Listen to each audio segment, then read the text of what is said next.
స్త్రీలు ఎప్పుడు కూడా ఒకటే, భర్త చనిపోయినప్పుడు మాత్రం సన్యాసత్వం స్వీకరించినప్పుడు తలనీలాలు తీస్తారు. తర్వాత పుట్టినప్పుడు మనకి ఏదైతే కమ్ములు పెట్టుకుంటాం కదా, చౌల ఇవన్నీ జరిగేటప్పుడు, అంటే దాని పూర్వం పుట్టెంటుకలు అని చిన్న పిల్లలకి కన్య పుష్పవతికి ముందు ఆవిడ ఎంటుకలు తీయచ్చు.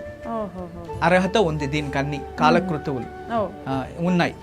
ఎప్పుడైతే కన్యగా మారుతుందో తర్వాత ఆమె తీయకూడదు. తర్వాత పెళ్లి అయిన తర్వాత ఏ కారణానికి ఆమె వెంట్రుకలు తీసింది అంటే వైధవ్యం చెందారు అని గుర్తించడానికి. ఇది సైకాలజీ పూర్వం నుంచి అంతే. వెంట్రుక లేదు అంటే వాళ్ళు వైధవ్యంలో ఉన్నారు అంటే, ఎందుకంటే పరపురుషులు ఆకర్షించి ఆమె అంత వ్రతంతో బతికింది పతి ధర్మంలో, ఆ పరిపురుషంతో ఆకర్షిస్తే ఆమె మనసు ఏదైనా బాధపడితే ఆకర్షించి అప్పుడు ఆ ఒక దానికి ముందు ఆచరించే పుణ్యఫలాలన్నీ బ్రేక్ అయిపోతాయి.